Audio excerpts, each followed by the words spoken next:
Você fala da realidade de forma direta, como a causa primeira, abrangente, onipresente, eterna, onisciente, que dá energia a tudo. Há outros mestres que se recusam a discutir a realidade. Eles dizem que a realidade está além da mente, ao passo que todas as discussões estão dentro da mente, que é a morada do irreal. Eles adotam uma abordagem negativa. Eles apontam o irreal para ir além dele, ingressando no real. A diferença está apenas nas palavras, pois quando falo do real, eu o descrevo como não irreal, fora do espaço, intemporal, incausado, sem começo e sem fim. Acaba dando no mesmo, contanto que as palavras levem à iluminação, que importância elas têm? Se a carroça continua se movendo, tem importância se você a puxa ou empurra? Você, num determinado momento, pode se sentir atraído pela realidade e, em outro, repelido pelo irreal. São apenas estados de mente que se alternam. Ambos são necessários para a liberdade total. Você pode ir por um caminho ou por outro, mas todas as vezes será sempre o caminho certo para aquele momento. Apenas vá de todo o coração.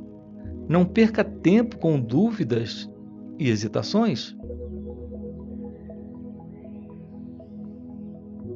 Muitos tipos de comida são necessários para que a criança cresça, mas o ato de comer é sempre o mesmo.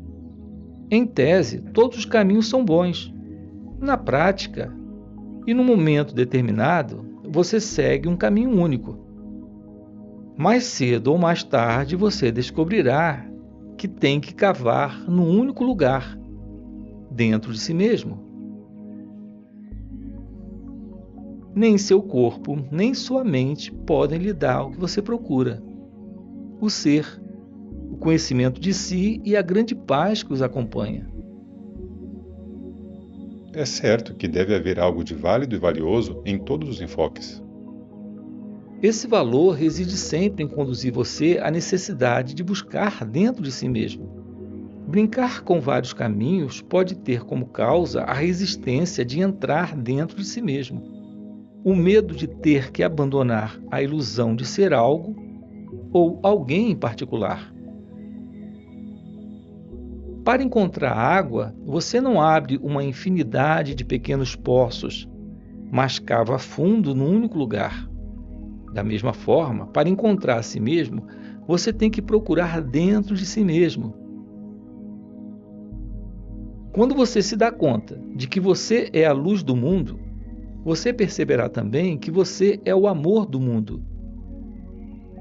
Que conhecer é amar, e amar é conhecer.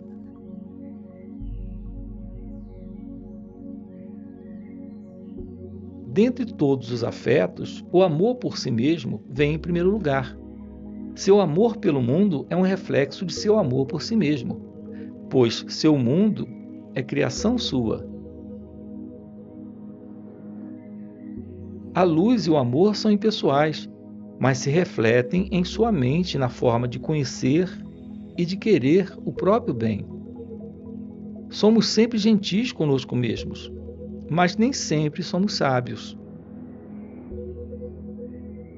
O yogi é um homem em quem a boa vontade se alia à sabedoria.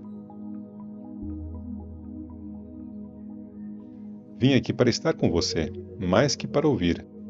Pouco pode ser dito em palavras, muito mais pode ser expresso em silêncio. Primeiro as palavras, depois o silêncio. É preciso estar maduro para o silêncio. É possível viver em silêncio? O trabalho desinteressado leva ao silêncio. Pois quando trabalha sem egoísmo, você não precisa pedir ajuda. Indiferente aos resultados, você se dispõe a trabalhar com os mais precários meios. Você não se preocupa em ser muito talentoso ou bem equipado. Tampouco você exige reconhecimento ou pede ajuda. Você apenas faz o que tem que ser feito, deixando sucesso e fracasso nas mãos do desconhecido. Pois tudo é causado por inúmeros fatores, e seus esforços pessoais são apenas um deles. E, entretanto, tal é a mágica da mente e do coração humanos, que o maximamente improvável acontece quando a vontade e o amor humanos se unem. Qual é o problema em pedir ajuda quando o trabalho é digno? Qual o sentido de pedir? Pedir apenas mostra fraqueza e ansiedade. Continue trabalhando e o universo trabalhará com você. Afinal, a própria ideia de fazer a coisa certa chega a você do desconhecido.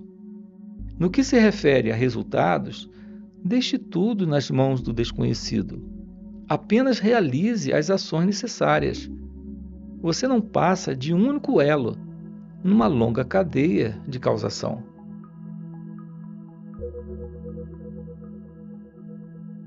Basicamente, é apenas na mente que tudo acontece. Quando você trabalha por algo com sinceridade e persistência, esse algo acaba acontecendo, pois é a função da mente fazer com que as coisas aconteçam. Na realidade, nada falta e nada é necessário.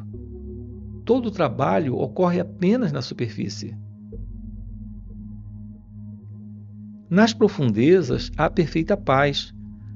Todos os seus problemas acontecem porque você definiu e, portanto, limitou a si próprio. Quando você não pensa em si mesmo como sendo isto ou aquilo, todo conflito cessa. Qualquer tentativa de fazer algo a respeito do problema é fadada ao fracasso, pois o que foi causado pelo desejo só pode ser desfeito quando se está livre de desejos. Você se enclausurou no tempo e no espaço, se comprimiu no tempo de uma vida e no volume de um corpo, criando assim os inúmeros conflitos da vida e da morte, do prazer e da dor, da esperança e do medo. Não é possível se livrar dos problemas sem abandonar as ilusões. Uma pessoa é limitada por natureza. Não existe essa coisa a que chamam de pessoa. Há apenas restrições e limitações. O somatório dessas restrições e limitações é o que define a pessoa. Você pensa que conhece a si mesmo quando sabe o que você é, mas quem você é, você não é capaz de conhecer. A pessoa apenas parece existir, como o espaço contido no jarro parece ter a forma, o volume e o cheiro do jarro. Entenda que você não é o que acredita ser. Lute com toda a força de que for capaz contra a ideia de que você é passível de nomeação e de descrição.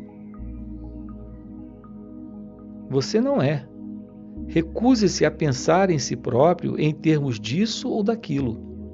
Não há outra maneira de se libertar do sofrimento que você criou para si próprio com sua aceitação cega e sua falta de averiguação. O sofrimento é um chamado à indagação. Toda dor necessita ser investigada. Não tenha preguiça de pensar. A atividade é a essência da realidade. Não há virtude em não trabalhar. Não basta pensar, algo tem que ser feito. Trabalhar no mundo é difícil. Abster-se de todo trabalho desnecessário é mais difícil ainda. Para a pessoa que sou, isso parece impossível. O que você sabe sobre si mesmo? Você só pode ser o que você é na realidade. O que você não é, você só pode parecer ser. Você nunca se distanciou da perfeição. Todas as noções de autoaperfeiçoamento são convencionais e verbais. Da mesma forma como o Sol não conhece a escuridão, o ser não conhece o não ser.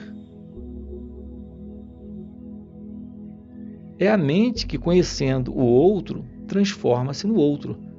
No entanto, a mente não é diferente do ser. É o ser que se transforma no outro, no não ser, e, entretanto, continua sendo ser. Tudo mais é mera suposição. Da mesma forma que uma nuvem oculta o sol, sem de modo algum afetá-lo, as suposições ocultam a realidade, sem destruí-la. A própria ideia de destruição da realidade é ridícula. O destruidor é sempre mais real que o destruído. A realidade é o destruidor supremo. Toda separação, todos os tipos de estranheza e alienação são falsos. Tudo é um. Essa é a solução última para todos os conflitos. Por que motivo, apesar de tantas instruções e de tanto auxílio, não fazemos progressos?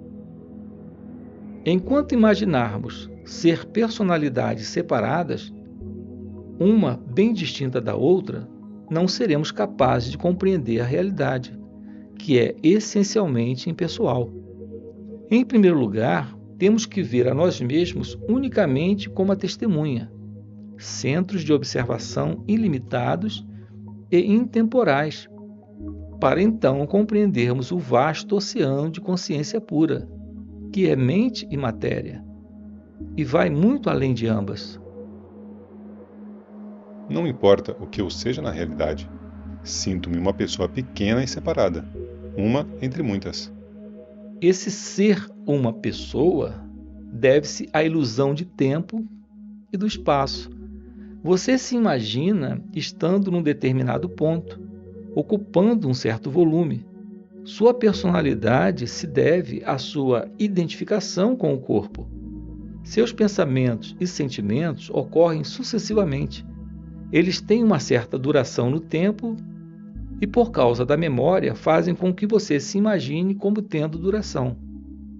Na realidade, o tempo e o espaço existem em você. Não é você que existe neles. Eles são modos de percepção, mas não são os únicos. Tempo e espaço são como palavras escritas no papel. O papel é real. As palavras são meras convenções. Qual é a sua idade? 48. O que lhe faz dizer 48? O que lhe faz dizer eu estou aqui? Hábitos verbais, nascidos de suposições. A mente cria o tempo e o espaço e toma suas próprias criações como sendo reais. Tudo está aqui e agora, mas nós não vemos. Na verdade, tudo está em mim e é feito por mim. Nada mais há. A própria ideia de algo mais é um desastre e uma calamidade. Qual é a causa da personificação, da autolimitação no tempo e no espaço? O que não existe não pode ter uma causa. Não existe essa coisa chamada de pessoa separada. Mesmo do ponto de vista empírico, é óbvio que tudo é a causa de tudo, que tudo é como é porque o universo é como é. No entanto, a personalidade deve ter uma causa. Como a personalidade acontece? Através da memória, identificando o presente com o passado e projetando-o no futuro. Pense em si mesmo como momentâneo, sem passado nem futuro, e sua personalidade se dissolve. Nem o eu sou permanece? A palavra permanece não se aplica. O eu sou é sempre novo. Você não precisa lembrar para ser. Aliás, antes de poder ter qualquer experiência, tem que haver o senso de existir. No presente momento, seu senso de ser está misturado a seu senso de experienciar. Tudo o que você precisa é desemaranhar o ser da trama das experiências. A partir do momento em que você conhecer o puro ser, não o ser isso ou ser aquilo, Você será capaz de discerni-lo em meio às experiências, e você não mais se deixará confundir por nomes e formas. A autolimitação é a essência da personalidade. Como eu posso me tornar universal? Mas você já é universal. Você não precisa nem pode se tornar aquilo que você já é. Apenas deixe de se imaginar como sendo particular. O que vem e vai não possui ser, mas deve sua aparência à realidade. Você sabe que existe um mundo, mas esse mundo sabe que você existe? Todo conhecimento flui de você, assim como todo ser e toda alegria. Dê-se conta de que você é a fonte eterna e aceite tudo como sendo seu. Essa aceitação é o verdadeiro amor. Tudo que você diz soa muito lindo. Mas como transformar isso num modo de vida? Sem nunca ter saído de casa, você pergunta o caminho de volta. Livre-se das ideias equivocadas. Isso é tudo. Colecionar ideias certas também não vai levá-lo a parte alguma. Basta parar de imaginar. Não se trata de conseguir, mas de entender. Não tente entender. Já basta se não houver mal-entendidos. Não conte com a mente para se libertar. Foi a mente que o aprisionou. Vá totalmente além dela. O que não teve começo não pode ter uma causa. Não se trata de que antes você sabia quem era e depois esqueceu. Quando você sabe, esquecer é impossível. A ignorância não teve começo, mas pode ter um fim. Indague quem é ignorante e a ignorância se dissolverá como um sonho. O mundo é cheio de contradições.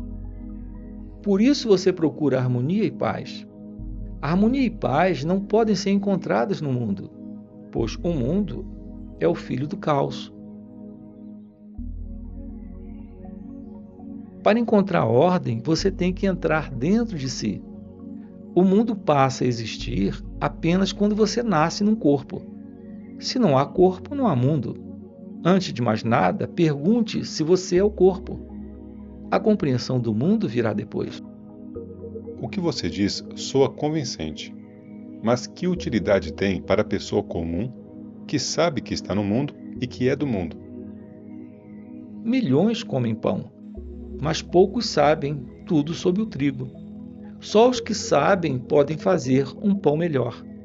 Da mesma forma, apenas os que conhecem o ser, que enxergaram além do mundo, podem melhorar o mundo.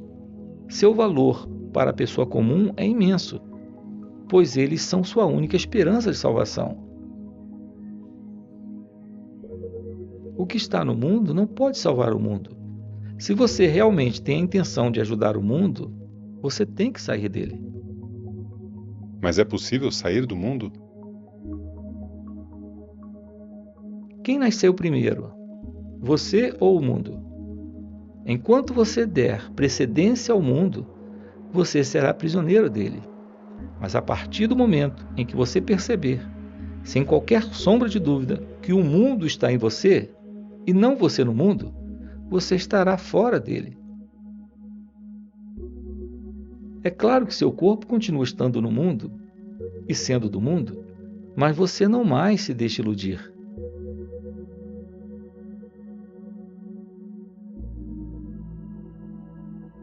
Todas as escrituras dizem que antes de o mundo existir, o Criador existia. Quem conhece o Criador? Só Ele, que existia antes do Criador. Seu próprio ser, a fonte de todos os mundos e de seus criadores.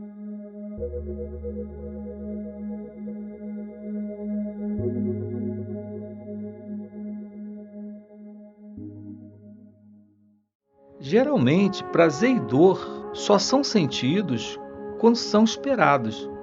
É tudo uma questão de hábitos e convicções adquiridas. Bem, o prazer pode ser imaginário, mas a dor não é. Prazer e dor sempre andam juntos.